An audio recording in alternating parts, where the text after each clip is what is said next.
Hey, this is Pat. I'm at the Progressive International Motorcycle Show in Cleveland, Ohio. It's chilly outside, but it's hot in here. I got David Cook with me, and he's with DC Moto. It's not Washington, DC Moto. That's for Dave Cook, man. He's hot. He's got something really cool for us today. And Dave, it's good to have you with us. Thanks so much. Dave, how long have you been building bikes? Off and on, 30 years. 30 years. All right, since you were about 2 years old, man. You started early. No, I wish I was that old. Hey, man, I feel your pain. Not everybody can start with a brand new bike. Some people have to use, crappy old bikes like you've brought. No, tell us about this bike you've got here, man. It's so sweet. Yeah, well, I appreciate it, man, and thanks again. It is a 1947 Harley-Davidson WL.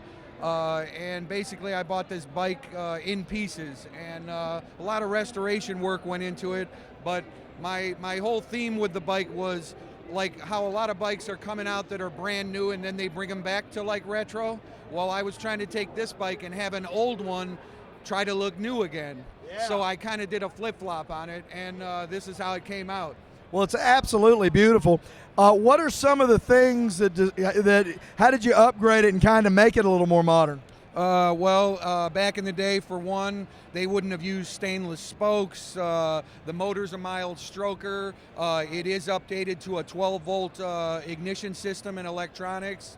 It's got chrome on it they didn't have back in the day. Also, if you look at some of the details on it, it's been upgraded to modern standards. In the motor, all the seals are made out of rubber instead of leather and cork and things like that. Yeah. A lot more reliable. You can get on this bike and enjoy it like Harley built it and it left the factory. That's awesome. Hey, I did notice it's not leaking. Did you drain all the oil out of it before you brought it, David? No, I could actually start this bike and ride it out of here if it had gas in it. And that's what, getting back to the seals, that was the thing back in the day. They just didn't have the technology. They didn't invent rubber until later on, so, that's just the way it went. Polyisopropylene sure did change motorcycles a hell of a lot. Now, that is amazing. A lot of people think you can't get an old bike because, well, it's going to leak, it's not going to be reliable, but you're here to tell them that's just not true. Oh, yeah, you can see, it's full of oil tanks filled. I could start it and run it. It does not leak oil, and that's just due to the fact that it is a ground-up project. Every nut and bolt was off of this bike and reconditioned, and it was done with all modern seals. Now, is this the typical style bike? Is this what you like to do, or is this a departure? This was just one of many that I've done over the years. I've done real heavy modded stuff with handmade parts and, exotic bikes all the way, down to restoration work, true restoration. This was a project that I did, like I had the idea to go with the flip-flop. Make an old bike kind of look like it just came from the factory, but keep it the same. That's awesome. Now, you're independently wealthy, so you don't ever need any money. Right. So you just build these and keep them all. And no, you do this for a living, so you want to sell these. Is this one for sale? Is it a customer bike? What? Tell us about what this bike is. Okay, I guess I'll throw out the old cliche. Anything is for sale, right? Yeah. So yeah, I guess at the right price, it would move out. But I will do these restorations or projects like this for anyone that it's needed for. That's awesome. And what is your website?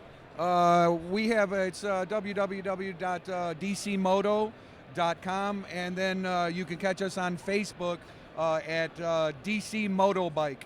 DC Motobike. Do you do Instagram at all? You yeah, we've been getting into that a little bit, but for now we've got the website. The website and Facebook. DC Motobike. All right. Well, David, the thing is off the chain. It's absolutely beautiful. You've done a nice job. Attention to detail is perfect. And man, I tell you, I'm envious. I would like to have this bike. I might have to go see if I can scrape together some pennies and give you a call about this one, because this one looks like the kind of thing that you could just take off across country with. So, well, David, thank you for being at the Progressive International Motorcycle Show. Appreciate you showing us your hard work. Hey, listen, guys, we've done a lot of these interviews here at the Progressive International Motorcycle Show in Cleveland. Check them out on Facebook. We're going to do a bunch more, so keep looking, but thanks for watching this one.